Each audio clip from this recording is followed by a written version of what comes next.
L'Africa Eco Race, il Mal d'Africa, di cosa parliamo? Beh, questa qua credo che sia una malattia che potrebbe venire a chiunque sia un grande appassionato di motociclismo, di fuoristrada. A me è venuta quando da piccolo guardavo su Eurosport con mio papà i video della Dakar ogni sera. Mi ricordo che dopo Natale andavo a dormire sempre presto e poi alle 11 alla sera mio papà mi svegliava proprio per vedere cos'era successo in mezzo al deserto, a seguire le macchine, le moto, i camion, se ne vedevano davvero di tutti i colori. E lo strano è che mi sembrava una roba distantissima, era distantissima, ma sai, magari coltivi un piccolo sogno che tieni proprio nascosto in una parte remota del tuo cuore e prima o poi magari ti può capitare l'opportunità di ritirarlo fuori, rispolverarlo e perché no realizzarlo. Il percorso Africa Eco Race è nato un po' per caso, ma forse nemmeno troppo, perché mi è capitato per più anni di essere a Monaco durante la partenza, quando vedevo tutti i piloti sfilare. C'ero stato anche l'anno scorso, nel 2024, a fine 2024, anche a salutare un po' di amici, Pierpaolo e vedere altri partecipanti partire per questa mega avventura. Poi tornato a casa, sai, segui l'evento, è bello, però dici cavolo, non riuscirò mai ad arrivarci. Beh, questi sogni, sai, secondo me non bisogna sempre tenerli un pochino vivi, accendere ogni tanto il fuocherello, ma non abbandonarli mai, perché le opportunità nella vita possono sempre arrivare, si possono creare, possono succedere un po' di cose e se si ha un'attitudine, a mio parere, propensa a realizzare questi sogni, magari un giorno potrebbero avverarsi. Questo è successo proprio quando Sofia ha finito il suo primo Ironman. Era fine settembre, eravamo a Cervia ed era stata una giornata super intensa, faticosissima, non solo per Sofia, anche per me e per l'amico Luca che l'abbiamo seguita per tutto il giorno. Beh, proprio in quell'occasione, tornando a casa, abbiamo parlato con Luca e lui mi ha detto dai, andiamo a fare l'Africa Eco Race, andiamo fino a Dakar. Ma sai, sul momento sono stati 2 giorni dove quasi non ho dormito, un po' per l'emozione che Sofia avesse finito il suo primo Ironman, un po' per questa cosa. È stata una bella botta. A inizio settimana sono quindi subito andato da Motosystem a raccontargli di questo progetto, perché sapevo che anche Stefano, il mio compagno di avventura, avrebbe tantissimo voluto realizzare questo progetto e gli ho detto dai, ci prepariamo durante tutto questo anno e mezzo e nel 2027 andiamo a fare l'Africa Eco Race. Lui stava facendo i suoi soliti conti, pensando ai clienti, alle moto e mi ha detto no, non c'è tempo, io vado quest'anno, andiamo quest'anno tutti e due e ce la facciamo. Dopo la 6 giorni conclusa ad agosto 2025 non pensavo di far subito una 4ª stagione della serie Da Zero Estremo. Beh, il progetto è arrivato, il sogno è più vivo che mai e questa è l'Africa Eco Race 2026.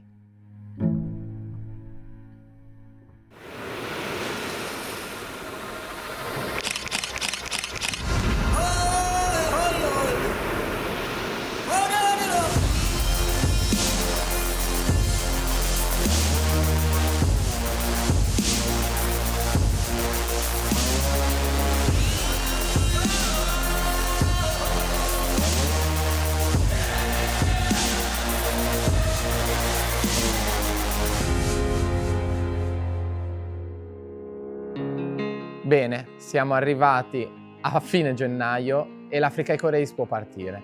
Siamo andati a Bordighera a fare una piccola presentazione stampa il 19 di gennaio, poi con Sofia abbiamo dormito lì dopo una bella cena con i miei, visto che mia mamma al 20 avrebbe fatto gli anni, i 60 anni di compleanno. Il 20 mattina subito siamo partiti direzione Marsiglia. Qua è stato un trasferimento in furgone abbastanza tranquillo. Una volta arrivati a Marsiglia abbiamo fatto tutte le operazioni di passaporto, controllo delle targhe, siamo entrati nel porto e abbiamo avuto accesso alla zona, diciamo, proprio di tutta la carovana dell'Africa Eco Race. Io ero nella zona Malmotò, quindi abbiamo iniziato a scaricare i bagagli, a far vedere le moto, le gomme, i primi check, che non erano dei check ufficiali. Dopo questa giornata, che è stata comunque molto intensa, faceva caldo, c'era da spostare tantissimi materiali, in serata, nel tardo pomeriggio, siamo riusciti ad imbarcarci sulla nostra nave, la Meridionale, e qua sono stati già 3 giorni abbastanza intensi. Marsiglia-Tangeri in nave con la tempesta, la bufera, c'era l'anticiclone di non so che cosa. Il mare comunque era molto mosso. Un 50% dell'equipaggio di tutte le persone che erano a bordo non è stato molto bene, ovviamente, perché comunque 3 giorni in nave ti senti anche un pochino nello stretto, ma finalmente siamo riusciti ad arrivare a Tangeri. Abbiamo sbarcato, ci ha accolto un bel sole che è durato pochissimo. Siamo riusciti ad arrivare nel cuore di Tangeri, dove c'era il paddock centrale, il primo vero grande bivacco, con i tendoni delle verifiche amministrative, tecniche, la zona Malmotò, le macchine, le moto, i camion, tutto pazzesco. Ma qui è successo un qualcosa che non si vedeva da 40 anni, ovvero c'è stato temporale, diluvi, nubifragi per una settimana, tutto allagato, tutto in condizioni abbastanza difficili, anche solo preparare la roba, avevamo da mettere gli Stella, i nostri tablet, i roadbook, tutte le pulsantiere F2R, le cosine, quindi non è stato semplice, ma siamo riusciti a farlo, fino alla sera del 24 gennaio, dove con il primo briefing ci hanno comunicato che il prologo sarebbe saltato. Qua già un po' mi è dispiaciuto, perché assieme a me e Stefano c'erano anche Sofia e Silvia, che ci tenevano molto a vederci un pochino in azione, e il prologo sarebbe stato comunque una piccola passerella, un fettucciatino sulla spiaggia cortissimo, solo per prendere un pochino, diciamo, dimestichezza con i mezzi. Comunque è saltato, condizioni impraticabili, ce ne siamo fatti una ragione senza nessun problema. Il 25 ancora verifiche, visto che era tutto un pochino rallentato. 25 sera, nuovo briefing, tappa 1 annullata. E qua è iniziata davvero la nostra Africa Race. Stage 1, da Tangeri a Busaid. Ci sarebbe piaciuto farla speciale, e invece abbiamo fatto 800 e qualcosa chilometri solamente di trasferimento sotto l'acqua, in mezzo alla neve. L'ultima notte passata in hotel ha avuto una sveglia molto presto. 3:30, infatti, ha suonato il nostro telefono per svegliarci e per vestirci, diciamo, al comodo per l'ultima volta. Durante la notte ha piovuto tutto il tempo, io e Stefano eravamo insieme, ci siamo vestiti, grazie a Sofia sono riuscito a mettermi tutti i vestiti, mi ha aiutato a vestirmi, e all'ultimo abbiamo deciso di mettere anche 2 sacchi della spazzatura nei piedi. Questo mi avrebbe consentito, durante la prima parte di trasferimento, di avere i piedi il più asciutto possibili. Questo perché c'era un vento, un freddo e un'acqua che ci faceva pensare di essere ovunque tranne che in Africa. Quindi siamo partiti da Tangeri, sono stati i primi 250 km abbastanza pericolosi, perché sono stati tutti al buio, sotto un'acqua torrenziale. Le luci delle moto comunque fanno luce, ma quando sei in mezzo al nulla non troppa. Anche con le gomme da fuoristrada, molto scivoloso, la strada non la conosci, devi andare col roadbook. La situazione era abbastanza complessa, faceva freddo, avevo i doppi guanti, giacche, piumini, kiwi. Comunque, sono andati. Arrivo al primo rifornimento, al primo distributore, dopo appunto 250 km. Ho iniziato a togliermi i kiwi ed ero ancora asciutto sotto. Questa è stata una cosa favolosa, visto che tantissimi altri concorrenti erano bagnati, rinfreddoliti, e sicuramente non è stato il modo migliore per partire. Si prosegue, avevamo da fare circa 820 km, perché tagliando la prova speciale, che non abbiamo fatto, la prima prova speciale è stata annullata per impraticabilità causa neve, Abbiamo passato l'Atlante, abbiamo fatto 2 passi, siamo arrivati a oltre 1800 metri di altitudine, abbiamo attraversato la neve, dopodiché alla discesa finale dopo l'Atlante si è aperto una vista sul deserto, su quello che erano le prime lingue di sabbia, le prime dune, e anche il clima è cambiato radicalmente. La giornata è andata avanti pian pianino, comunque 820 km non sono stati, diciamo, velocissimi da percorrere. Dopo un pomeriggio a far chilometri sotto un bel sole e le temperature che si erano alzate decisamente, credo intorno ai 30 gradi, anche perché andavo anche con la giacca aperta, arrivati al bivacco di Busaid, io e gli altri piloti abbiamo notato che la temperatura al calare del sole stava iniziando a scendere di nuovo vertiginosamente. Eh sì, ho pensato, perché io vivevo i ricordi come li vivevate voi, come li vivevi te e tuo papà, che guardavi, cercavamo Eurosport per andare a rubare quella mezz'ora per fantasticare. Il discorso è quello, e poi piano piano negli anni sempre rimaste, tra Natale e Capodanno eravamo sempre lì a cercare il canale per trovare la tappa diciamo, resoconto della tappa a trovare, poi i sogni partono. Aspettavo quell'appoggio che non ho mai avuto, che sono riuscito a ritrovare con Vigno negli ultimi mesi. Il discorso è quello lì. Quindi secondo me in questo momento non ho avuto ancora il tempo per fermarmi a pensare quello che ho fatto, perché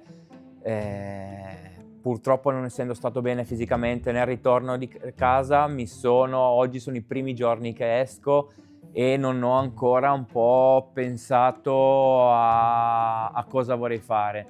Se mi dici domani torniamo, ti dico di no. Domani assolutamente no, perché comunque sia per fare questo è stata una gran rinuncia di tempo, una gran rinuncia lavorativa, economica. Io credo che un'esperienza grossa così importante così, diciamo, l'aiuto economico si trova sempre, nel senso che l'amico che è appassionato, che ti dà una mano, si trova sempre lì. Secondo me il discorso economico è il discorso meno importante in questa situazione. Tutto il resto, che è tempo, rischio, allenamenti, tempo che rubi alla famiglia, tempo che rubi al lavoro, che poi vai a pagare nei mesi successivi, che rincorri un po' quello che non hai fatto in questo mese, perché sei stato dietro del resto. Il discorso è quello. Probabilmente mi verrà di nuovo la voglia di tornare, diciamo che devo ancora smaltire smaltire e pensare a quello che ho fatto e pensare a festeggiare quello che ho fatto. Il discorso è questo, e poi penso che si può ripensare di nuovo, di mettere insieme qualcosa. Stage 2, Busaid Tagunite, e questo è stato l'inizio in salita che non mi sarei mai aspettato. La sveglia è suonata nuovamente con il buio. Ci hanno avvisato al briefing della sera prima che la tappa sarebbe stata dimezzata, sempre per allagamenti e impraticabilità del percorso, e questo iniziava a suscitare un pochino di nervosismo all'interno di tutto il bivacco, perché avevamo già perso le prime 2 speciali e la tappa 2 sarebbe stata dimezzata. La speciale partiva subito dal bivacco, senza alcun trasferimento, quindi a freddo, subito col cronometro in mano. La mia intenzione era quella comunque di avere un passo non troppo alto, ma si sa, una volta che si prende il cronometro in mano, l'emozione, la gara, tutto il contesto ti può portare a fare degli sbagli. Essendo il mio primo rally con un roadbook, ci sono cascato anche io. Infatti, dopo una prima parte perfetta, mi trovavo benissimo, riuscivo a navigare bene, notavo che recuperavo sugli altri piloti, anche perché con il 122 partivo un pochino più indietro. Sono arrivato a un certo punto al chilometro 140 e 28, dove ho trovato la nota che non avrei voluto trovare, perché il roadbook, secondo me e secondo anche altri piloti, non era proprio super preciso. Fatto sta che l'errore è stato mio. Credo di essere arrivato un po' veloce su questa nota, dove c'era un gradino abbastanza grande, e è successo quello che nella maggior parte delle gare nel deserto succede, ovvero la scalciata sul posteriore e il successivo capottamento. L'ultima cosa che mi ricordo è la mia torretta Rebel X col numero e ho cercato di lanciarmi avanti il più possibile per non prendere la moto addosso. Credo di non essere caduto molto forte, in quanto non avevo nessun graffietto, la moto non si è fatta nulla. Secondo me potrebbe essere che arrivavo tipo a 100 all'ora e poi diciamo ho toccato terra che ero magari a 30, 40 all'ora perché ho frenato sicuramente molto, ma fatto sta che non mi ricordo nulla. Allora, non so bene cosa sia successo. So che sono caduto, non so dove sono, non lo so, è successo qualcosa, ma non mi ricordo. E la clavicola mi ha salutato. Fanculo! Cazzo! Almeno un giorno! Sono stati poi 80 chilometri di tappa dove ho parlato con persone, visto gente, ma non mi ricordo niente. Mi ricordo solo che ero preoccupato, piangevo, che non mi ricordavo cosa dovevo bene fare. Comunque sono riuscito ad arrivare alla neutralizzazione del chilometro 220 e qualcosa e mi ricordavo però che la tappa finiva lì, quindi sapevo che se riuscivo ad arrivare lì in qualche modo arrivavo al bivacco. Durante la caduta mi sono fatto male, sono stato fortunato che il mio airbag Alpinestar si è aperto, ma non me lo ricordo, e mi ha protetto. Cosa è successo? Questo l'abbiamo scoperto una settimana fa, quando sono ritornato a casa e mi sono rotto la scapola e mi sono lussato la spalla destra. Comunque, una volta arrivato al refueling ho fatto la restante parte di trasferimento, che erano una roba tipo 200-220 km, con Stefano che era davanti a me e mi ha fatto un po' da guardia del corpo, anche lui comunque si è spaventato. È stato bello riabbracciarlo, vederlo, perché pensavo mi avesse abbandonato. Sono arrivato al bivacco e la mia preoccupazione durante tutto questo tragitto era solo del fatto che avrei dovuto abbandonare la gara. Non mi sentivo a posto e basta. Sono arrivato al centro medico, la moto l'ho parcheggiata, tanto non aveva nessun danno. Sono subito andato a farmi vedere e mi hanno visitato prima i fisioterapisti, poi i dottori e diciamo facendo tutte le loro valutazioni hanno dedotto che non avevo ossa rotte, quindi mi hanno detto: se te la senti puoi continuare la gara.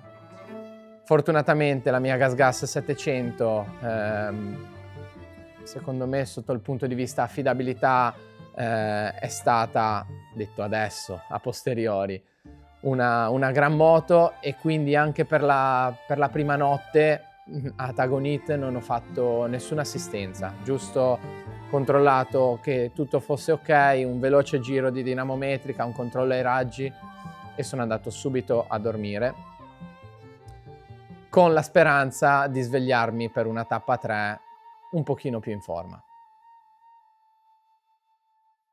Stage 3, Tagunit Assa, pietre su pietre su pietre.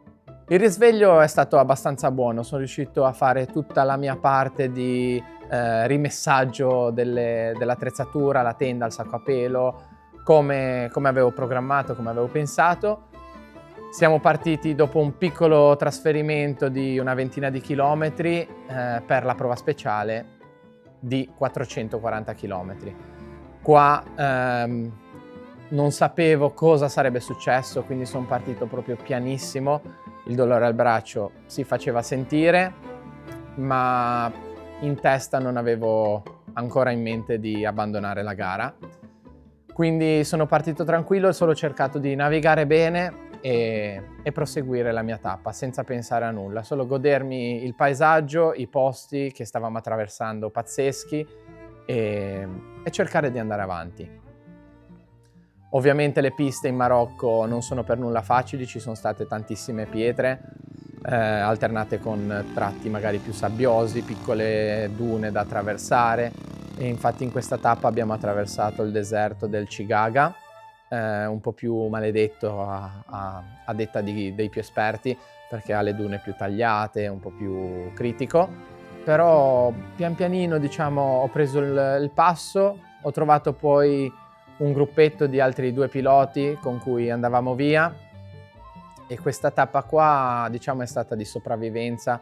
Ho voluto prendere pian piano il mio ritmo, sono riuscito ad arrivare in fondo senza particolari intoppi, senza particolari imprevisti e anche la mia moto è andata benissimo. Qui invece la sera, arrivato al bivacco, ho avuto da fare una bella manutenzione, visto che dovevo recuperare anche le 2 giornate precedenti, ma con la checklist, con tutto quello che mi ero preparato, sono riuscito a fare tutti i lavoretti.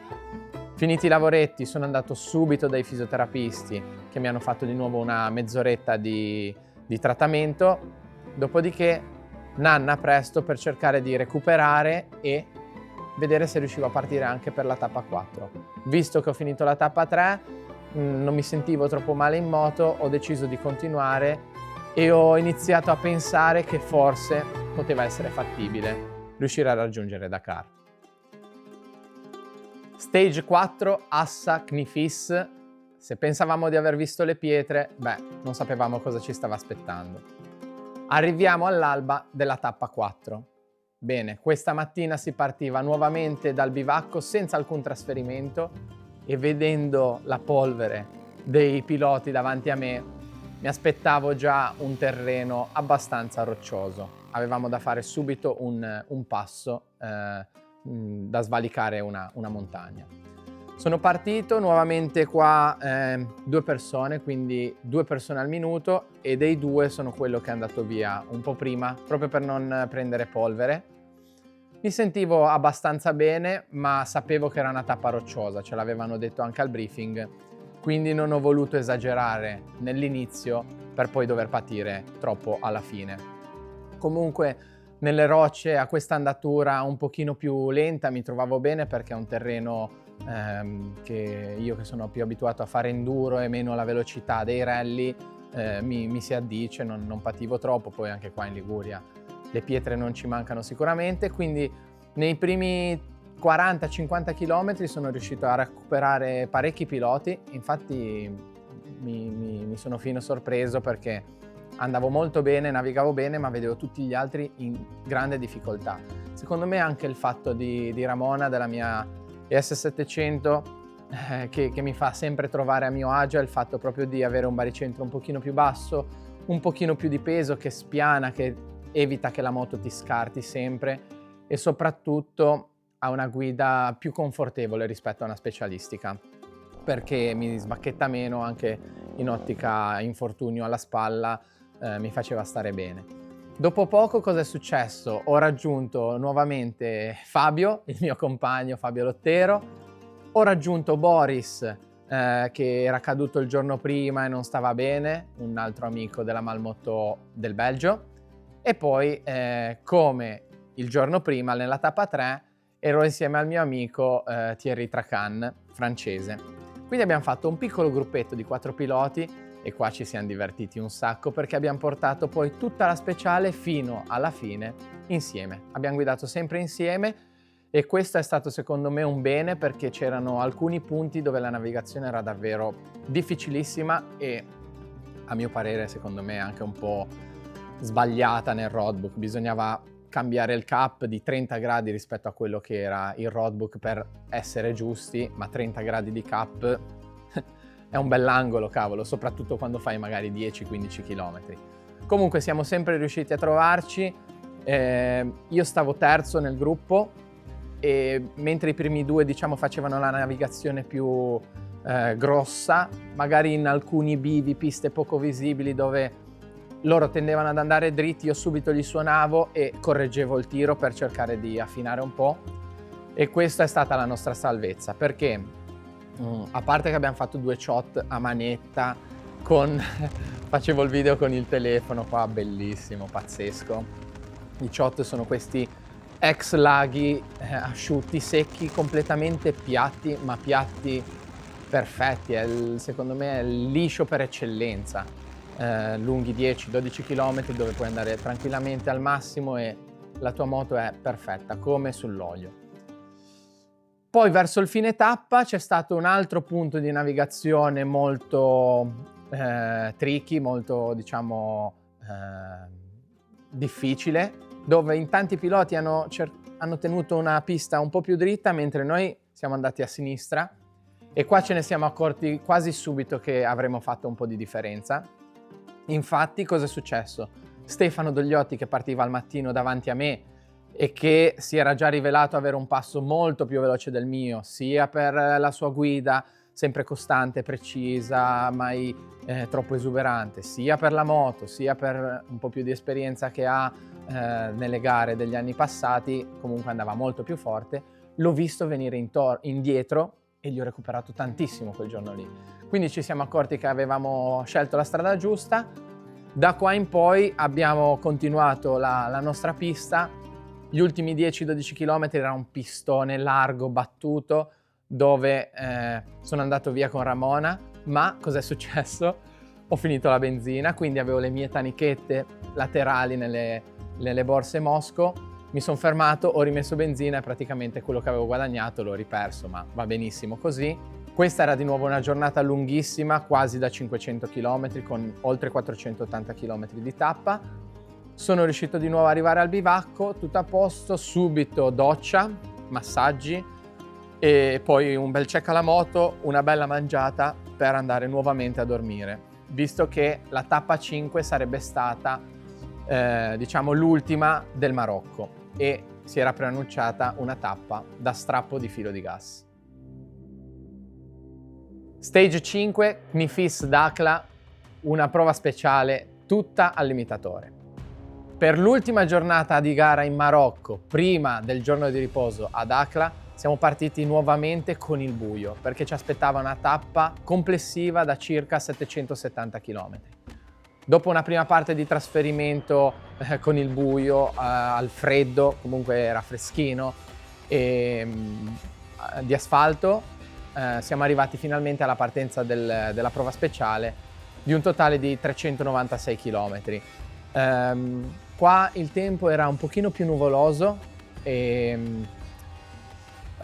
avevo un pochino male al braccio, visto che il giorno prima erano tante rocce. Ci avevano detto che sarebbe stata una prova speciale molto scorrevole, a cui però tenere molta attenzione nella navigazione. Quindi sono partito, ho fatto la prima parte abbastanza bene. Verso il chilometro 40 nuovamente un cap un po' da improvvisare. Sono andato un pochino troppo a sinistra e non sono stato l'unico, perché c'era tutta la polvere, mi sono fatto anche trarre un po' in inganno, ma me ne sono accorto dopo poco. Dopo 2 chilometri mi sono accorto che iniziavo a spostarmi troppo, quindi ho cercato di andare fuori pista, incrociando di 50 gradi il cap iniziale, quindi ho iniziato a spostarmi sulla destra e ho ribeccato la giusta via con un filone di piloti folto che proseguiva. Questi primi 200 qualcosa chilometri fino alla neutralizzazione li ho passati tutti con il mio amico Sebastiano Antonello, anche lui Malmotò, col numero 121, infatti eravamo sempre vicini con il tappeto alla sera. Lui con la Cove 450, ma in questo sabbione in alcuni punti faceva proprio tantissima fatica, la moto gli mancava un po' di motore. E al primo checkpoint, quindi non so, chilometro 130, 140, sono poi passato e ho proseguito sulla mia strada. Tutta questa prima parte fino alla neutralizzazione era velocissima, un po' pericolosa anche, sempre molto dritta, proprio perché dovevamo scendere verso il sud del Marocco. Ho cercato di avere un passo buono senza esagerare e sono arrivato alla neutralizzazione, diciamo, senza alcun problema. Mi sono fermato solo una volta a fare benzina, ma poi ho scoperto in un secondo momento perché rimanevo senza benzina, e lo vedremo poi dopo la tappa di riposo. Arrivo quindi alla neutralizzazione, dopo pochissimo arriva anche Matteo Bottino, trovo anche altri piloti, altri rider. Avevo avuto un passo normale, senza esagerare, ma tutta questa velocità da solo mi pesava un pochino. La sera prima avevo montato una nuova gomma posteriore, visto che la precedente aveva già fatto 4 giornate super intense. Noi avendo 4 set di ruote ho detto ok, ho già fatto un giorno in più con la prima ruota, ne monto una nuova visto che oggi abbiamo 800 km.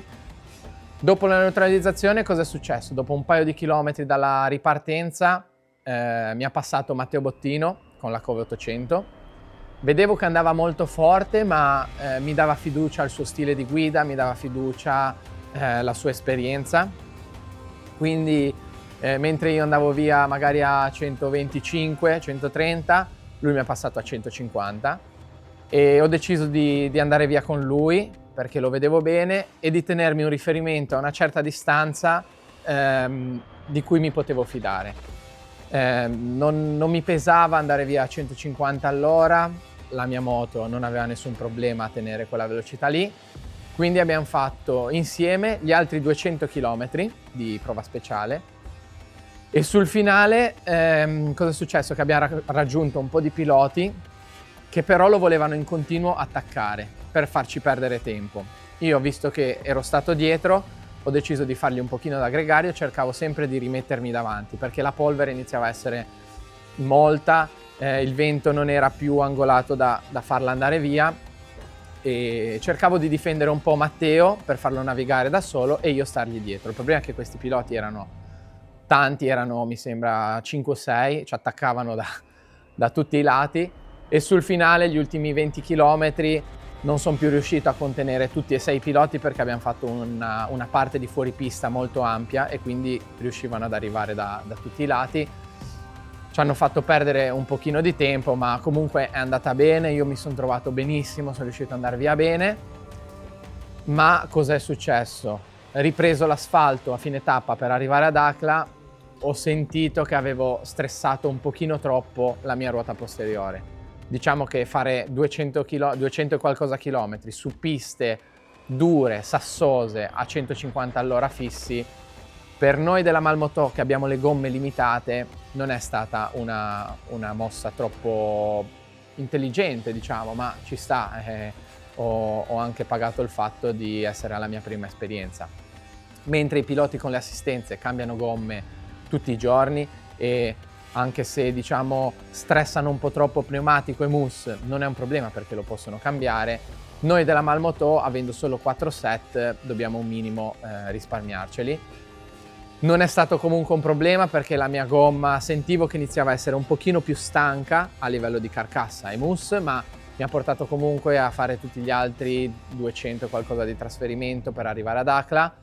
Ma visto che ne avevo e si sarebbe avvicinato il giorno di riposo, ho deciso di, sotto anche consiglio dell'esperto Tiziano Internodi Dakar, di cambiare la gomma e non avere un problema il giorno dopo, ma piuttosto averlo in futuro. Quindi per poi, dopo la tappa di riposo, per la tappa numero 6, sarei partito nuovamente con una gomma posteriore perfetta, gomma e mousse, per poi andare al meglio. Ma finalmente ero arrivato ad Akla e mi ero guadagnato il mio meritato giorno di riposo.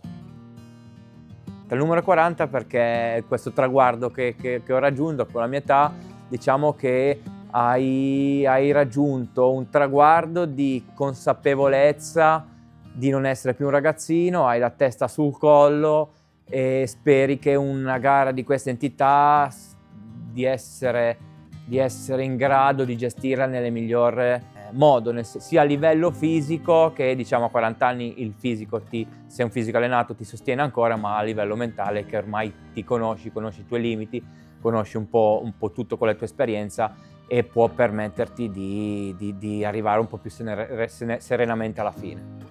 2 parole anche per la tappa di riposo andavano fatte. Siamo stati fermi ad Akla un giorno intero.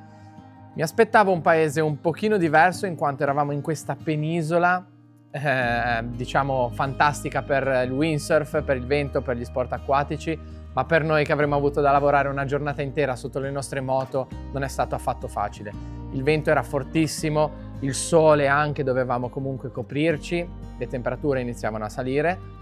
Ma è stata una giornata dove ho cercato di riposarmi un pochino di più, non troppo perché al mattino mi sono comunque svegliato di buon'ora, alle 7 ero già a lavorare sotto la moto, ma avevo da fare tutta una serie di lavori che non volevo perdere, volevo cercare di portarmi avanti per poi dedicare magari il pomeriggio a un po' di massaggi e al mio braccio.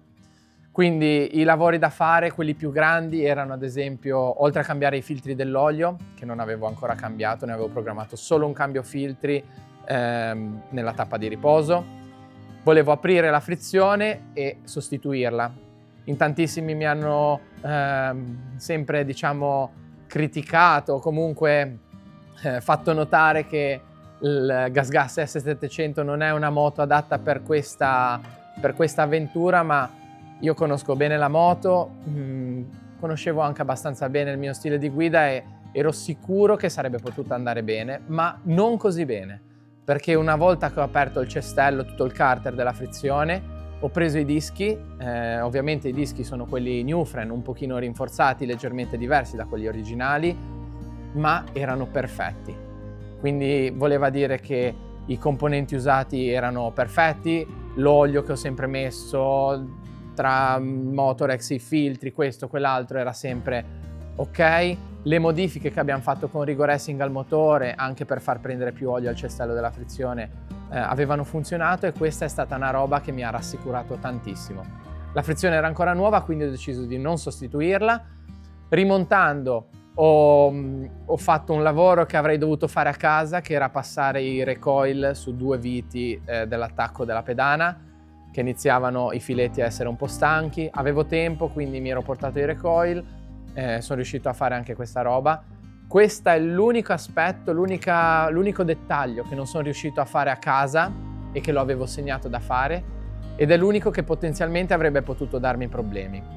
Quindi se potessi dare un consiglio a una persona che va magari a fare un'esperienza così è: se tu hai un elenco di lavori da fare, fai in modo di farli tutti, perché quello che non fai di sicuro ti si presenterà come problema e il conto sarà molto più salato che farlo a casa, magari durante una serata intera. Comunque, tappa di riposo è andata bene, sono riuscito anche a farmi fare un altro trattamento dalla fisioterapista Chloé, che mi ha seguito per tutte le 2 settimane di gara. Sono riuscito anche ad andare a dormire abbastanza presto, non troppo perché ho dovuto aiutare un po' di amici, pronti poi per la grande giornata della tappa 6. Qua, dal Marocco, saremmo dovuti passare in Mauritania, quindi cambio di terreno, cambio di nazione e totalmente cambio di stile di gara. Stage 6, Dakhla Chami, la tanto temuta Mauritania è arrivata. Partenza nuovamente di notte con una sveglia prestissimo. Tra l'altro, cosa è successo? Il nostro camion della Malmoto non lo sapevamo, alla sera ci ha avvisato che sarebbe partito alle 3 di notte.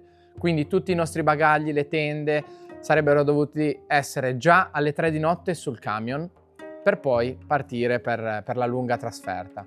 Quindi una sveglia prestissimo, sono riuscito però a mangiare, a fare tutto, a partire, a farmi tutto questo trasferimento lunghissimo di oltre 400 km mi sembra, dove abbiamo incontrato la dogana. Ma cos'è successo? Andando via da Dakhla, anche qua freschino al mattino, a un certo punto ho iniziato a sentire la mia pedana che scivolava.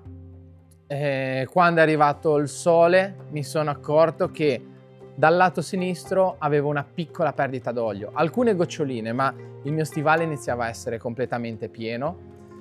Quindi al refueling ho provato a sistemarlo, ma non ci sono riuscito. Al chilometro 280 mi sembra ho trovato un distributore e mi sono fermato, c'erano un po' di concorrenti fermi, sono riuscito a trovare un po' di pasta sigillante, ho trovato dove era la perdita, in un coperchio, in una cavolatina, in un dettaglio che non vale nulla, però avrebbe rischiato di compromettere tutta l'intera gara, e questi primi 280 km a livello di stress mentale mi sono pesati tantissimo, perché andavo, non potevo fermarmi perché dovevo fare strada se non arrivavo in ritardo. Se mi fermavo non avevo le cose per ripararlo, quindi una volta che sono riuscito a ripararlo è stato un grande sollievo. Sono riuscito ad avvicinarmi verso la dogana con la Mauritania, dove siamo stati per un piccolo periodo di tempo fermi, e siamo stati credo fermi 1 oretta e mezza, 2 ore, tra visti, passaporti, problemi imprevisti. ma anche qua è andato tutto bene, siamo riusciti a passare. Bellissimo il fatto che fino a che siamo arrivati alla dogana marocchina c'era l'asfalto. Poi abbiamo fatto 2 chilometri di terra di nessuno, dove la strada era di terra ma con dei buchi che sembrava una pista da cross, quindi anche i camion, i tir dovevano passare in questa strada così, qualcuno c'è anche rimasto a tirarsi, così. Una volta riarrivati di là, sbarra della Mauritania e nuovamente asfalto. Quindi poi siamo arrivati a fare l'ultimo tratto, che era di 150 e qualcosa chilometri di prova speciale, molto più sabbiosa, il terreno completamente diverso, la sabbia di un colore diverso. Partivo a fianco al numero 50, al mio amico svedese, anche lui della Malmötå. Ho fatto andare avanti lui col 4,5 Rally 2022 che andava come una spia. Abbiamo fatto tutta questa tappa di nuovo oltre i 140-145 km/h, ma questa volta il terreno era più morbido, quindi stressava molto meno le gomme. Io mi sentivo bene, dopo un 50-60 km l'ho passato, sono andato via da solo. Ramona, il fatto di avere più cavalleria, più potenza, un motore più disteso che patisce meno anche stare a 150 all'ora, perché mentre gli altri col 4,5 a 150 all'ora sono a stecca piena. Io con Ramona, guardando anche dallo U-Tune di Rapid Bike, tipo a 150 all'ora andavo via 55-58% di apertura farfalla, quindi ce n'era ancora tanto. Finisco questi 150 km di prova speciale, sul concludere di speciale ho passato anche Stefano e siamo arrivati in fondo insieme alla prova speciale. Bellissimo, qua abbiamo finito già al bivacco, nuovamente un bel service alla moto, visto che avevamo fatto tanti chilometri, ho di nuovo cambiato il filtro, la polvere iniziava a essere notevole e soprattutto c'era meno vento. Questo faceva sì che noi guidavamo sempre in un nuvolone di polvere. Siamo arrivati quindi al bivacco, abbiamo rimontato ovviamente la tenda, sacco a pelo, fatto il check ordinario alla moto e al briefing ci hanno avvisato che sarebbero arrivate le vere dune, la vera sabbia, la vera Mauritania. Stage 7, Chami Aizidine, adesso arriva la vera sabbia. Al briefing della sera prima ci avevano avvisato che la tappa 7 sarebbe stata una tappa molto difficile e che avrebbe messo in difficoltà tutti i partecipanti, ma nessuno si sarebbe mai immaginato quello a cui stavamo andando incontro. Cos'è successo? Nello stage 6, essendo arrivato molto bene, partivo, mi sembra, 16esimo, 17esimo, quindi col distacco maggiorato ogni 2 minuti, e partivo da solo. Tutto a posto fino a qui, sono riuscito a partire, ma alla mattina dello stage 7 non c'era più una bava d'aria, quindi tutta la polvere che si sarebbe creata sarebbe tendenzialmente rimasta molto ferma.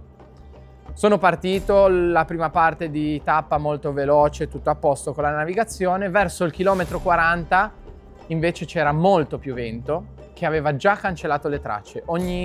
Passavamo proprio uno ogni 2 minuti e non si vedevano più le tracce.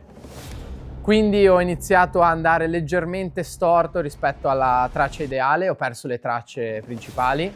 Ho iniziato a navigare con il cap, sapendo che non ero proprio precisissimo, ma cercando di non farmi influenzare, cercando di andare con la mia testa e continuare a proseguire su quello che vedevo sul roadbook, su quello che pensavo fosse la strada più giusta. Primo waypoint che avrei incontrato sarebbe stato al chilometro, mi sembra 112, un waypoint control, quindi che si apriva, il primo raggio si apriva a 500 metri e si convalidava a 300.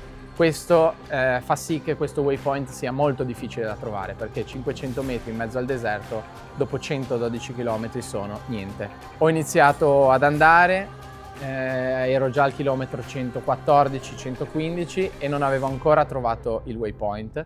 Così ho iniziato a incrociare leggermente, ma non l'ho trovato. Nel frattempo qualcuno aveva seguito le mie tracce e si era perso anche lui, andando ancora più fuori. Fatto sta che ho iniziato a girare, ho perso una mezz'oretta fin quando non sono riuscito a trovare questo benedetto waypoint e ritrovare anche la traccia corretta. Per arrivare fino al refueling c'erano altri 2 waypoint che in tantissimi hanno fatto fatica a trovare. Fai conto che alcuni sono arrivati al refueling, quindi al chilometro tipo 230-240, senza mai prendere un waypoint, quindi li hanno persi tutti, sono andati solo a cap. Io sono riuscito a prendere waypoint, ma ho perso tantissimo tempo, e come me hanno perso tempo e si sono perse anche le macchine, le altre moto. Mi ero già reso conto che ero un pochino in ritardo, perché prima del refueling mi avevano già raggiunto le prime macchine. Poi c'è stato il momento che ero in crisi di benzina, quindi anche ad arrivare al refueling ho finito le mie 2 taniche. Avevo sempre il problema al serbatoio, ma non me ne ero ancora accorto. E fino ad arrivare a 7 km dal refueling, dove ho trovato un altro concorrente che mi aveva dato 1 litro di benzina, sono riuscito a metterlo e arrivare al refueling.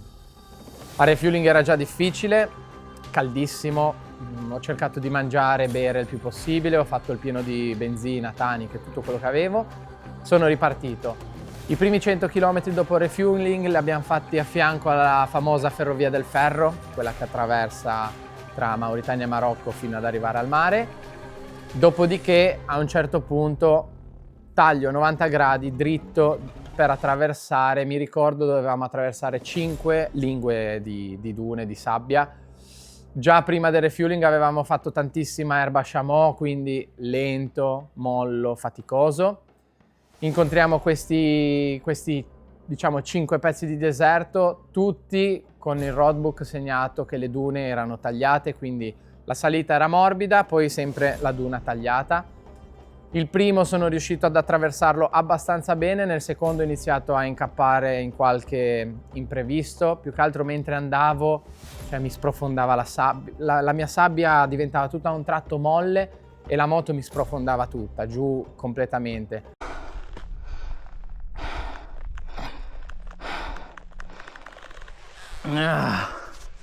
Non so come fare. Non so come fare. Stavo andando tranquillo, davanti sprofondato, tirato sul davanti, giù il dietro, e qua le energie finiscono in un attimo. Mancano ancora 100 km. Una o 2 volte sono volato addirittura avanti perché non riuscivo a tenermi bene con il braccio. Non so come, anche la torretta, cioè non si è rovinato nulla, e comunque sulla torretta un po' di peso lo facevo, ma si vede che proprio questa qua in carbonio è ben rinforzata, e sono contento perché era un aspetto che mi dava un po' di preoccupazione a casa, non avendo mai fatto un rally. Ho aiutato un ragazzo con il Tenere che era insabbiato fino al motore, siamo riusciti a buttare in terra la moto, a risollevarla e siamo andati avanti. Poi c'è stato il momento che stavo andando pianino, a 15 all'ora andavo, perché proprio non riuscivo a proseguire, avevo male e soprattutto sapevo che era ancora lunga la prova. Ho iniziato a cercare di mangiare e di bere, ma a un certo punto mi suona il mio Stella con la frecciolina e voleva dire che davanti, dietro la duna, ci sarebbe stato un concorrente fermo. Questa è una funzione di sicurezza che ci serve proprio nelle dune o dove non c'è visibilità, per avvisare il pilota che sta arrivando di un problema imminente. Scavalco, rallento, mi fermo quasi, scavalco la duna e c'era un Toyota che aveva appena finito di cappottarsi, quindi erano fermi con tutto il parabrezza rotto, stavano bene ma dovevano un attimo riaccendere il motore. Ho fatto segno, mi hanno detto che stavano bene, quindi pian pianino ho proseguito. Non so più cosa fare, ce la faccio più, mi mancano 95 km. Uno, la cazzo di velocità controllata, è il checkpoint. Dune di merda.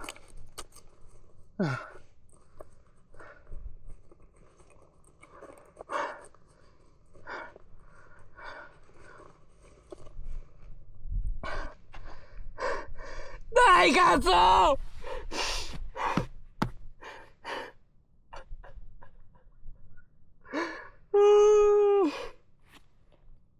Non mollare, Andrea!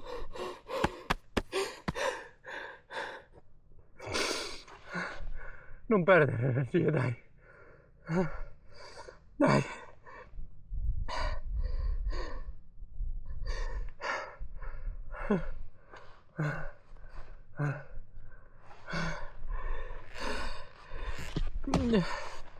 la faccio.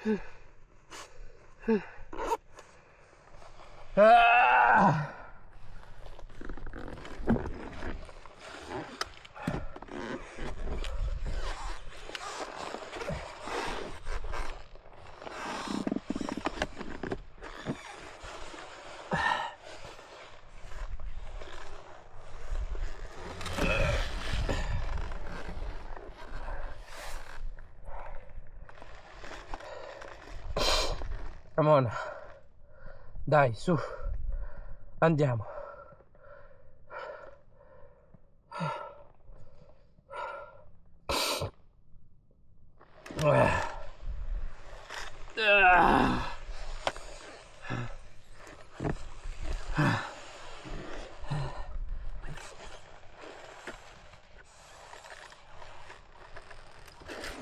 Non ce la faccio.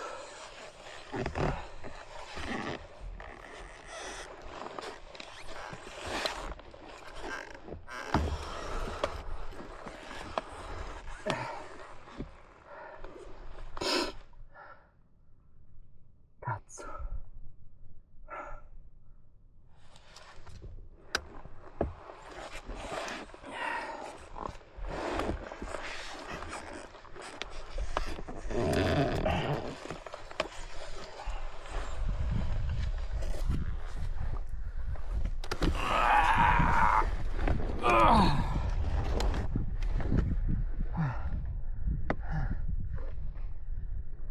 Avanti.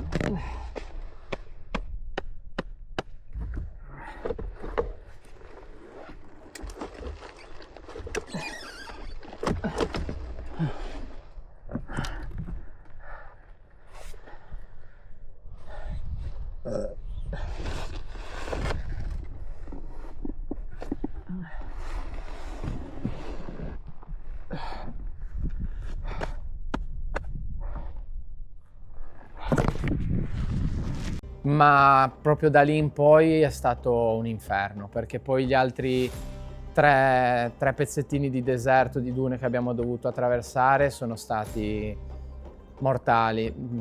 C'è stato un momento dove ho detto proprio non ce la posso fare, piangevo dalla fatica o forse anche che ero preoccupato, non lo so bene, ma era davvero stremante la situazione. Provavo a rialzare la moto ma non riuscivo, anche da dietro così.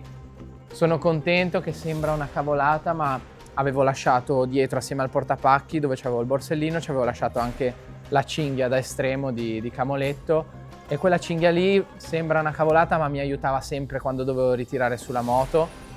Un po' di schiena, un po' di fronte, facevo come potevo, anche perché se mi puntavo troppo con i piedi sprofondavo dentro la sabbia, quindi comunque non riuscivo a alzare la moto e sprecavo energie. Fatto sta che sono riuscito ad arrivare al checkpoint dove erano finite le dune, ma mi mancavano tipo ancora 80 km. Non c'erano più dune, ma erano tutte comunque piste sabbiose, scavate, tante macchine, tanti SSV erano già passati, quindi anche il terreno cambiava, era un po' più brutto, ma soprattutto vedevo il sole che scendeva sempre di più e mi ero già reso conto che da lì a poco avrei dovuto guidare nella notte, quindi ho cercato di centellinare tutte le mie forze e arrivare al traguardo piano piano. Comunque la navigazione continuava a essere un po' difficile. Ero da solo perché non trovavo mai, non c'era mai nessuno. Ho trovato altri concorrenti che magari mi hanno raggiunto ma poi si sono fermati perché erano troppo stanchi. Fatto sta che sono riuscito ad arrivare al bivacco dove mi aspettava Stefano, e mi ha dato una lattina di Red Bull, non mi ricordo bene, e ero fermo, gli ho detto grazie, grazie, sto bene. A un certo punto mi sono sentito perdere l'equilibrio e ho detto cado, boom, sono caduto per terra, mi hanno preso, ma mi hanno preso perché erano 3 persone lì vicino a me. Però è stata difficilissima, in quella situazione credo di essere arrivato in fondo perché mi ha portato la moto, perché io proprio non ne avevo più. Guidavo proprio solo la mano destra, tenevo appena il gas, ho fatto tipo 150 km seduto, ero stanchissimo davvero e non avevo più la forza di tenermi in piedi, di braccia, non di gambe, ma di braccia non riuscivo più a stare, soprattutto a contrastare quando andavo un po' in avanti. Sono arrivato quindi al bivacco, ho parcheggiato la moto, ho fatto subito benzina, che era la cosa principale, poi la moto non gli ho fatto nulla. Sono andato dritto nella parte principale dove c'era la nostra mensa al self-service, ho mangiato tutto quello che potevo e poi c'era il briefing delle 8:30, ma io ero già sdraiato per terra. Mi sono messo a dormire dentro, sotto la tenda del bivacco dove mangiavamo vicino ai tavolini.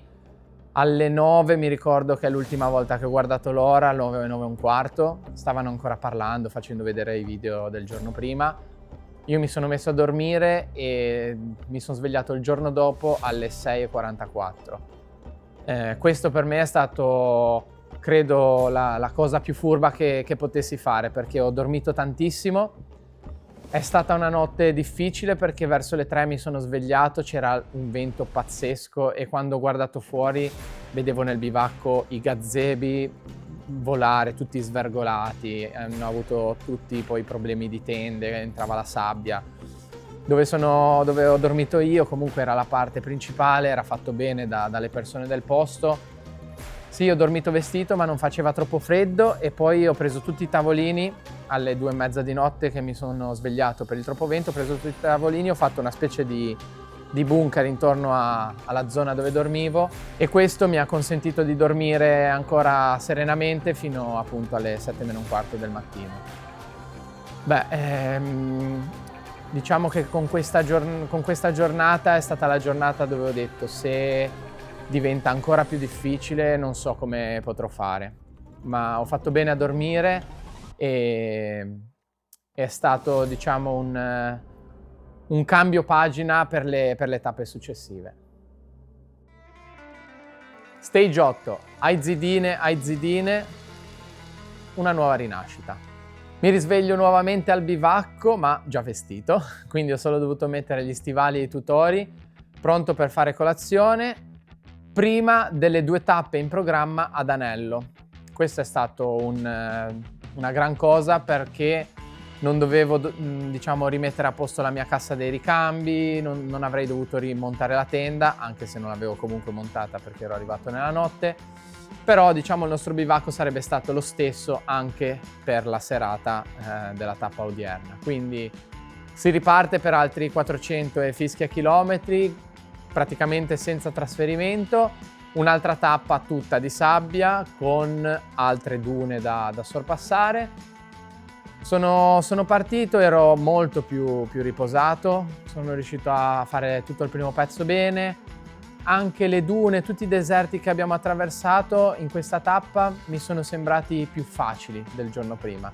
C'è da dire che il giorno prima sono passato in un orario caldissimo, tipo alle 3, 4, 5 di pomeriggio, dove la sabbia diventa molto soffice, mentre qui questi deserti li abbiamo passati tutti prima del refueling, quindi prima di mezzogiorno.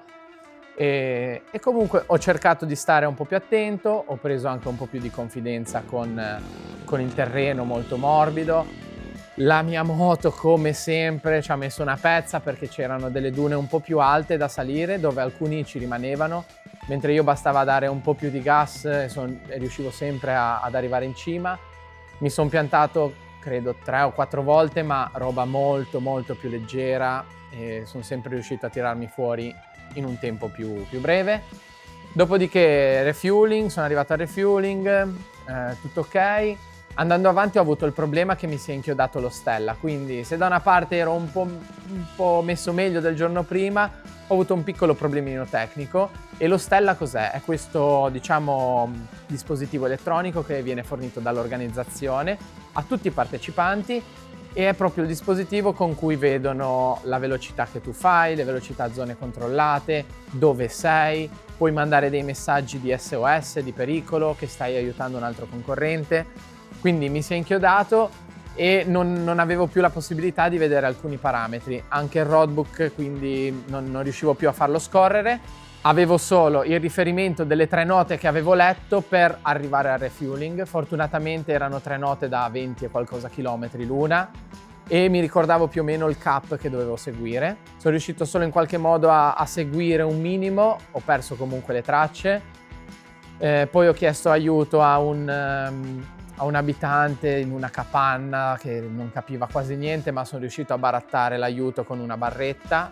Sì, perché finché non gli avevo tirato fuori la barretta chiedendo aiuto, questo non sapeva nulla.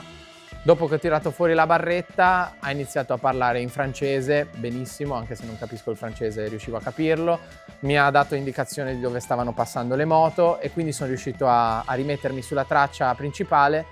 Dopodiché ho seguito le tracce per gli ultimi 20 km fino ad arrivare al refueling. Dopo il refueling invece è stata una tappa comunque guidata, faticosa, ma sono riuscito sempre ad andare bene, non ho avuto particolari intoppi e una volta arrivato al bivacco ho segnalato questo alla direzione gara. Loro comunque tramite il dispositivo GPS sono riusciti a capire tutto il tempo che avevo perso, hanno controllato la strada che avevo sbagliato e diciamo per questo mi hanno abbonato questi 17 minuti di tempo che ho perso stando fermo. Ovviamente non possono capire mentre sei in movimento quanto saresti andato forte, però l'ho trovato comunque un gesto corretto, super sportivo e giusto anche nei confronti di un problema che non era dovuto a me. Quindi nuovamente una bella assistenza, la polvere non era mancata, quindi olio, filtro aria, retina, abbiamo cambiato tutto. E dopodiché sono andato a dormire, ma ce n'è stata un'altra adesso che mi viene in mente, che Sebastiano, il mio amico alla mia sinistra, aveva un problemino di frizione, quindi gli ho dato un po' una mano a capire i dischi, come mettere, come sistemare tutto, mentre Fabio, l'altro mio compagno alla destra, ha avuto un problema che la moto continuava ad andargli in ebollizione nei giorni precedenti con la ventola, era già un po' che scacciavitava, che cercava di capire col tester. Gli ho detto dai, non perdiamo altro tempo, gli ho fatto passare un impianto elettrico nuovo dalla batteria con un tastino on-off vicino alla torretta, così anche lui il giorno dopo sarebbe riuscito ad andare alla grande. Ho fatto un pochino più tardi perché sono andato a dormire alle 11 e qualcosa di sera, però mi sono sentito comunque super felice, super contento perché ho aiutato un pochino i miei 2 compagni a risolvere i loro problemi. Quindi nanna, meno ore di riposo, pronti per il giorno successivo. Questa esperienza per il mio lavoro può essere positiva perché comunque il trend per quanto riguarda il settore motociclistico sta andando verso un trend adventure, chiaramente non a questi livelli, ma il trend adventure è un trend che negli ultimi anni sta andando su quella strada lì. Quindi il cliente gli piace l'avventura, gli piace la moto, l'enduro stradale, gli piacciono questi percorsi, diciamo che sicuramente sarà una cosa molto positiva. Il cliente ti ascolta, guarda la tua esperienza, guarda quello che hai fatto e di conseguenza diciamo si affida a te per la sua moto. È un mondo secondo me in crescita, che vediamo anche tutti i vari tour, tutte le varie cose che organizzano tra Tunisia, tra Marocco, eccetera eccetera, i vari rally. Secondo me è un mondo in continua crescita dove c'è molta passione, un po' diciamo di un'età medio-alta, non c'è ancora questa passione nel ragazzino, ma magari nel quarantenne in avanti diciamo che c'è molto interesse in questo mondo. Stage 9, Aizidine Oued Naga, un'altra tappa intensa in stile Mauritania. Nuova giornata, nuova sveglia molto presto, un piccolo trasferimento al mattino, pronti per un'altra tappa da 415 km mi sembra. Questa è stata un'altra tappa pazzesca, paesaggi unici, davvero fantastica. Me la sono goduta in quanto c'erano anche dei pezzi un po' più trial, proprio marchiati anche sul roadbook, pietre, discese un po' più brutte, gradini. In questi tratti dove tutti erano in difficoltà io riuscivo a rilassarmi e a recuperare anche qualcosa, mentre nei tratti più veloci ovviamente sabbia, dolore alla spalla che continuava sempre ad accompagnarmi, andavo un pochino più tranquillo. C'è stato un episodio a metà, diciamo, del primo settore, prima del refueling, dove la navigazione era un po' maledetta, tutti sono andati verso sinistra, io me ne sono accorto subito e sono riuscito a tenere la destra, poi sono andato un po' sotto la vegetazione, mi sono ritrovato, siamo andati all'interno di un canyon, dei posti pazzeschi. Questa qua come scenografia, come paesaggio, secondo me è stata la tappa proprio più bella. Finito il refueling, qua tutto bene, ho fatto benzina con le tanichette, il classico. Finito il refueling, altri 200 qualcosa chilometri, gli ultimi 70 tutti in mezzo a delle stradine, in mezzo alla vegetazione, agli spinoni lunghi così. C'era del flash non segnalato, ma diciamo è stata una tappa molto varia, con di tutto. Ho fatto qualche scivolatina, qualche piccolo errorino, ma niente di grave, sempre a velocità tranquilla, e sono riuscito ad arrivare al bivacco tutto a posto. Diciamo faticando ma non soffrendo troppo, quindi nuovamente filtro aria, retina, cambio della gomma, visto che poi mi sarebbe aspettato solo 10-11 e tappa 12. Sono anche andato a seguire il briefing, sono riuscito a farmi la doccia, ho fatto i massaggi, quindi questa è stata una tappa dove è andato tutto liscio e ho anche recuperato qualcosina sugli altri che nel mattino si erano persi. Stage 10, Wad Naga. L'ultima vera fatica. Per la tappa 10 siamo partiti subito a fianco al bivacco, subito con le dune. Questa ci avevano preannunciato sarebbe stata la più difficile, quindi l'ho presa proprio tranquilla. Abbiamo fatto una prima 30-40 di chilometri in mezzo a queste stradine sabbiose, poi dei lunghi shot dove qua la polvere era folle, cioè posti da andare a 150 all'ora riuscivo ad andare massimo a 30-40 all'ora. Sembrava di avere la nebbia bassa della Valpadana, non lo so, ma era proprio incredibile. E questo è stato per, credo, 20 km almeno. Dopodiché si è riaperto il terreno, stradine di nuovo da guidare, ho iniziato a guidare bene. Abbiamo incontrato tantissime dune, tantissime, proprio diciamo proprio dei pezzi magari da 2-3 km di dune alternati a 2-3 km di piste.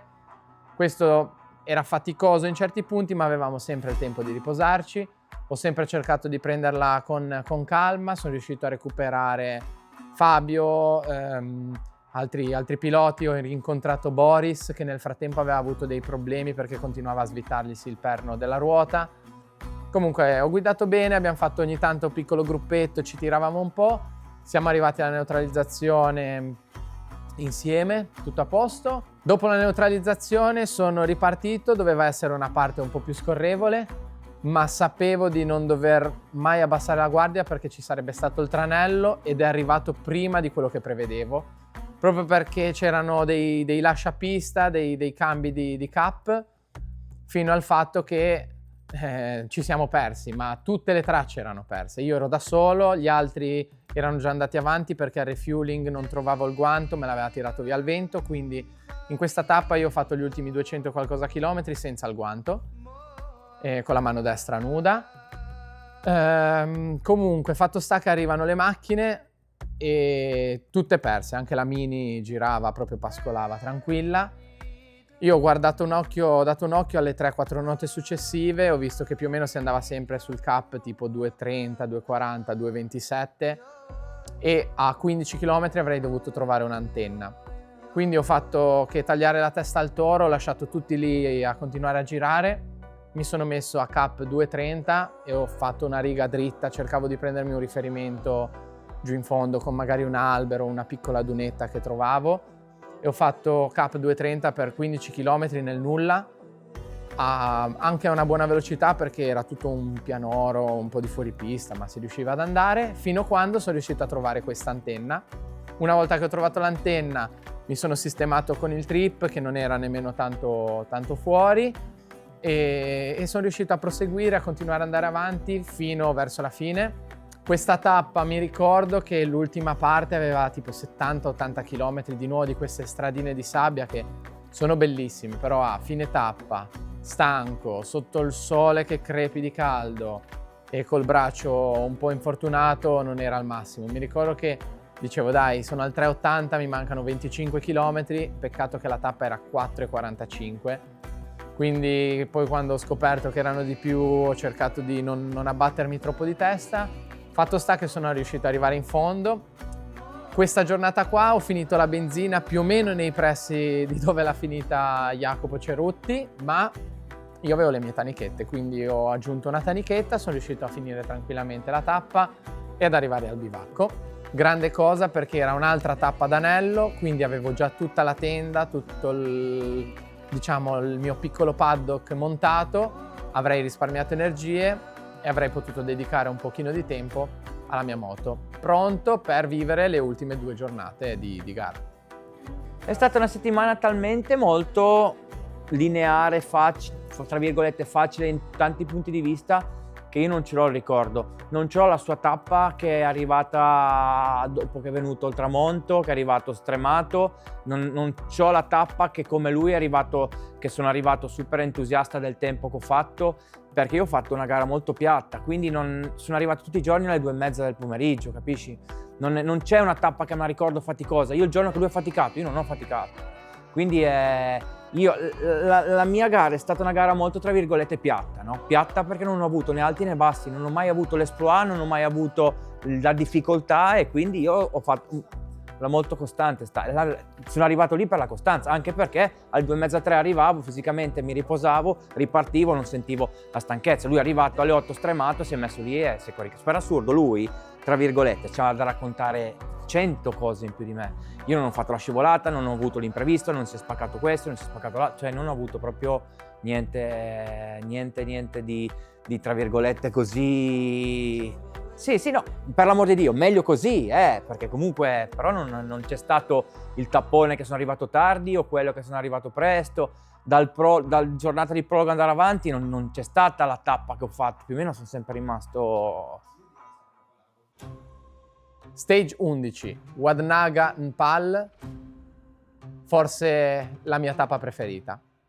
Un'altra sveglia prestissimo, un'altra dogana da passare, un altro stato da scoprire. Ci svegliamo da Wadnaga, direzione Senegal. Abbiamo fatto tutta una parte di trasferimento con il buio. Nuovamente faceva freschino, infatti sono partito con sotto il Q-Way, c'era anche un po' più umido.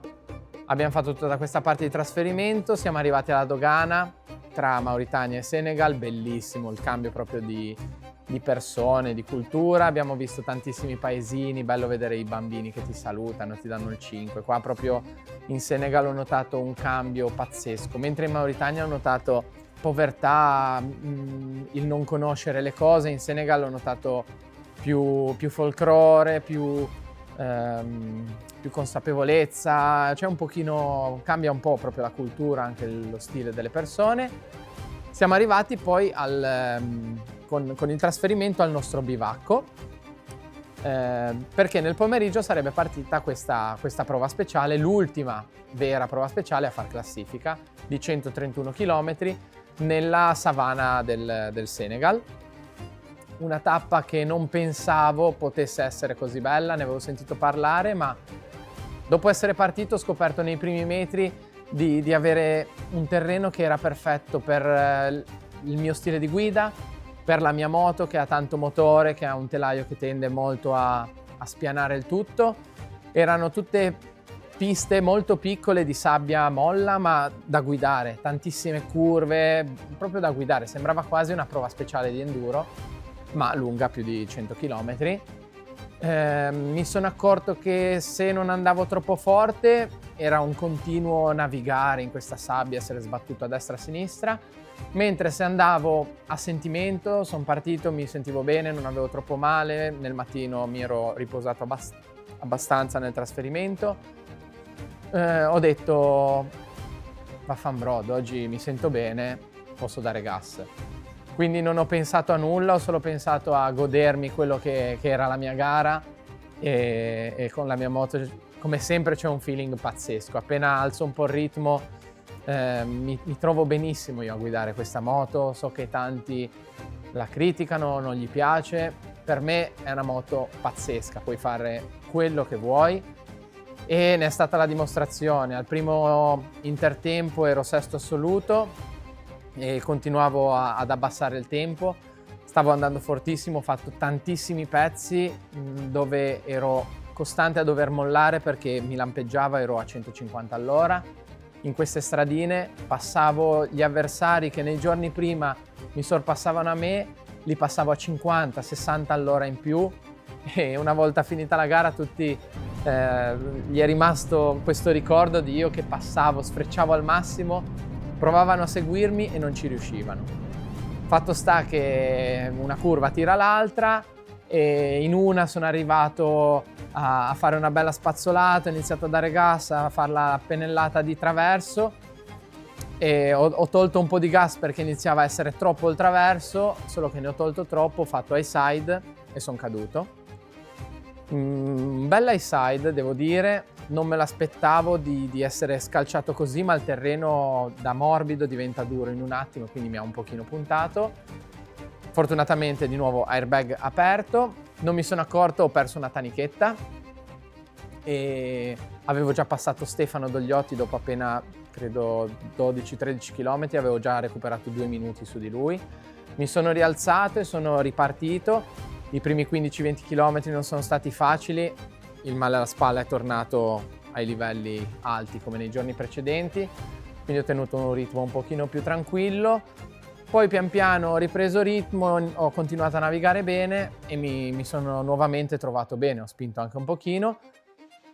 Sono arrivato in fondo alla speciale, qua di nuovo tripudio di emozioni che si è presentato sempre nelle tappe verso la fine, ma alla fine di questa di più perché ero andato più forte, perché mi sentivo più bello, mi sentivo più bello anche in moto, ho guidato come mi piaceva, la prova speciale mi è piaciuta un sacco e ho scoperto di aver finito 12° assoluto ad appena tipo 30 secondi dalla top 10. Per un pelo mi infilavo anche in mezzo ai veri pro ufficiali, però è andata benissimo. Cosa è successo? Siamo ritornati al bivacco, l'ultima vera fatica, dovevo per forza cambiare il filtro, ho fatto un piccolo intervento di manutenzione alla moto, bivacco particolare, in mezzo alla savana c'era pieno di spine, dove noi facevamo fatica ad andare con le ciabatte e vedevi la gente del posto camminare scalza, cioè questa cosa qua mi ha lasciato davvero senza parole. Ho avuto un po' di difficoltà perché il bivacco era sistemato diverso rispetto alle altre volte, quindi un po' tutti non trovavamo il refueling. Comunque siamo andati a mangiare, abbiamo bevuto, ci siamo rifocillati, ci siamo sistemati e siamo andati a Nanna pronti per la passerella finale. Ci mancavano solamente più una giornata di gara a dividerci tra noi e il Lago Rosa di Dakar. Stage 12, Mpal Dakar, finalmente l'arrivo sul Lago Rosa. La mattina non è iniziata per il meglio, ho rischiato di mandare a monte 2 settimane di gara in quanto ho messo la sveglia, non l'ho sentita, l'ho stoppata e mi sono rimesso a dormire. Mi sono svegliato con il rumore delle tende che si chiudevano, dei motori che iniziavano ad accendersi, quindi ho cercato di fare subito su tutto il mio materiale, chiudere tutto, darlo al camion che comunque doveva partire molto prima di noi. Poi 200 qualcosa chilometri di trasferimento e questi sono stati bellissimi. Abbiamo di nuovo attraversato tantissimi paesini, abbiamo fatto un po' gruppo anche con Bottu, con tutto il team Aprilia, il resto del team Yamaha, con Stefano ci siamo visti, siamo andati avanti. Siamo arrivati diciamo un po' prima di Dakar, 20 km prima di Dakar, sulla spiaggia proprio per fare quest'ultima tappa di 22 km dove avremo attraversato per circa 10 km tutta la spiaggia, costeggiato la spiaggia, poi avremo fatto un giro intorno al Lago Rosa per poi arrivare proprio all'arrivo iconico della vecchia Parigi-Dakar, di quella che guardavo su Eurosport. Questa tappa è stata una tappa dove il cronometro non avrebbe più contato nulla, quindi me la sono corsa tranquillo. Ho praticamente pianto per 20 km perché c'è stata una grandissima emozione. Non volevo fare errori, c'erano comunque tantissime insidie lì su quella spiaggia con delle crepe nella spiaggia, ho visto cadere della gente, ma poi una volta arrivati sul Lago Rosa è stato pazzesco perché questo lago me lo aspettavo un pochino più grande, però era davvero rosa, c'era tutto il palco, c'erano tutte le persone, c'era tutta la gente che ti faceva i complimenti e poi tra di noi ci abbracciavamo perché abbiamo vissuto insieme 2 settimane, abbiamo fatto oltre 6.000 km di percorso e non sono stati facili tra imprevisti e tutto il resto, ma ognuno in un modo o nell'altro è riuscito a portarla a termine e questa è stata un'emozione unica. Poi il fatto di essere riuscito a finire terzo di categoria, di aver finito la mia prima esperienza con un roadbook, la mia prima gara nel deserto, al primo tentativo, con una moto screditata da tanti, in cui io credo tantissimo, in Malmotò, scoprendo dopo 3 giorni dall'arrivo a Dakar di essermi rotto la scapola e lussato la spalla. Cioè è stato un insieme di elementi, un insieme di circostanze che non mi farà mai dimenticare questo percorso e sono troppo contento di essere riuscito a realizzare questo sogno. Sì, diciamo che il risultato non è stato importante, ma è uscito e quindi sono stracontento. Senza cercare niente abbiamo avuto tutto e diciamo che senza andare a cercare un obiettivo l'abbiamo raggiunto, diciamo, in pieno. Quindi super positiva questa esperienza. Che dire, quando ero partito a casa avrei troppo sognato di arrivare alla fine, ma mai mi sarei aspettato potesse essere un viaggio così completo, a 360 gradi. Sicuramente tutto questo è un percorso non facile da realizzare, è un viaggio, una gara non facile da portare a termine, ma con impegno, credendoci sempre, credo che la testa faccia molto di più di tutto il resto, si può portare alla fine. Ovviamente tutto questo non sarebbe stato possibile senza il supporto di tutte le persone che hanno creduto in me, dagli amici, da chi mi ha supportato con la campagna di GoFundMe, dal progetto Sponsorizza Passioni di Escort Advisor, GasGas, che dal 2021 crede in me e in tutte le pazzie che gli propongo, tutti gli altri sponsor, dall'abbigliamento al piccolo componente, al filtro dell'aria. Diciamo che questa gara mi ha fatto davvero capire quanto anche un piccolissimo elemento, che può essere anche solo una vite, un bullone, una piccola modifica, possa fare la differenza positiva o negativa. Perché se tutto è ponderato e scelto giusto, va a beneficio, ma basta un niente che esce da questo meccanismo di ingranaggi che va tutto a quel paese e crolla un castello, diciamo, enorme per colpa di un granello di sabbia proprio.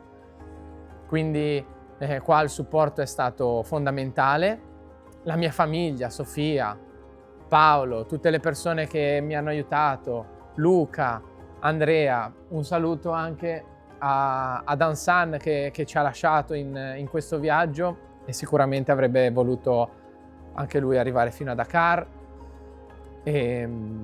Però diciamo che tutto questo si può realizzare solo se tutte le persone che gravitano intorno a un progetto del genere credono in una buona riuscita appunto di un progetto fatto così.